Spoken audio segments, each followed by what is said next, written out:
It's Tim Albright with AVNation previewing DSE 2019. DSE comes your way March 27th and 28th to 2019 from Vegas. What we're doing is we're previewing a number of booths that are exhibiting, and with us is Kristen Roubie from ELO. Welcome, ma'am. Hi, how are you, Tim? I am doing well, doing well. Kristen, as you can see, the video is in front of one of the ELO displays, actually a number of ELO displays. You guys are in booth 3018. So Kristen, real simple question as we start here. As we walk into the booth, what are we going to find?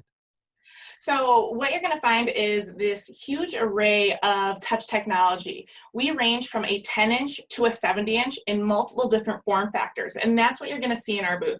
You're going to see lots of different applications throughout our booth, such as self-service, endless aisle, assisted sale, as well as presentation and just retail interactive displays, magic mirrors. There's a lot of different things that we're showing. And one of the powerful things that we're also showing is the majority of our displays are running off of our Android platform that is commercially built for the retail and public environment for digital signage. That's like you. I've known of you guys for a long time, and both in education as well as in digital signage. When you're developing these touch technologies, and like you said, you have 10-inch up to 70-inch. What are some of the main considerations when you're being able to scale something again from 10 inches up to 70 inches? What are some of the concerns that you have as you're developing these for your clients? Well, one of the things that we like, and you'll see with our brand, especially when you come into our booth, that all of our products look similar. So we keep things consistent across our entire line, whether you're utilizing one of our desktop touch monitors or our interactive signage screens, so a 70-inch or a 22-inch, they look very similar and they're scalable. And we make sure any player that we are developing work as easy as it does on a 10-inch and up to a 70-inch. So you have a consistent and fluid application and use case throughout all of your installations. Right. Some of the you guys have been nominated for a number of awards for some of your installations over the last year or so. We'll see some of these inside the booth as well, right? Yeah, so we will be showing off installation that we did with California Closets with Creative Realities. It is going to be on the side of our booth, showcased on our 42-inch, and it's actually the same exact fixturing that is in the California Closets stores.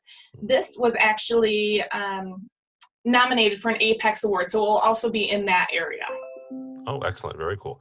One thing that if somebody is not necessarily familiar with some of the ways that interactivity has kind of developed in digital signage over the last few years, what's one thing, one selling point you would say, to get folks to say, to start considering the interactive, the touch part of digital signage? Well, the easiest low-hanging fruit, in my opinion, is look at your world day to day. You're always interacting and engaging with something. So your consumers are always interacting and engaging with something as well. Their phones, their tablets, ATM machines, self-checkout at the grocery store, self-check-in at the airport. All of that is interactive, and that's what customers expect from your brand. And it also ties all of your efforts together. So it ties your in-store experience with your web experience to your mobile experience. That's actually a really good point, how all those can seamlessly flow from the different applications and honestly the different physical hardware that your clients and our clients are interacting with. Absolutely, and that's what we try very hard to do with our products, is make a seamless transition from your mobile device to in-store and every point in between where your customer is engaging with your brand. All right, very good. Kristen, not everybody is going to DSE, but if they are not, and they want to follow along with everything that ELO will be talking about next week, how do they do that? Absolutely, so go to elotouch.com. You can also follow us on LinkedIn, Facebook, and Instagram. One place that is especially cool to follow exactly what is happening with ELO is we have what's called our tag board on elotouch.com, and you can see all of our feeds coming in from all our social media outlets of what's going on and what's happening, and we'll be doing a lot of feeds from DSE, so you can see us all around DSE. Oh, very good. All right. Again, Kristen Roubie from ELO. You can find them at booth 3018-3018. For us, for AVNation, you can follow along as we also head to Las Vegas March 27th and 28th, 2019, as we bring you everything happening at Digital Signage Expo, including we'll get to hang out with Kristen for a little bit at the ELO booth. So all that and more at avnation.tv. That's avnation.tv.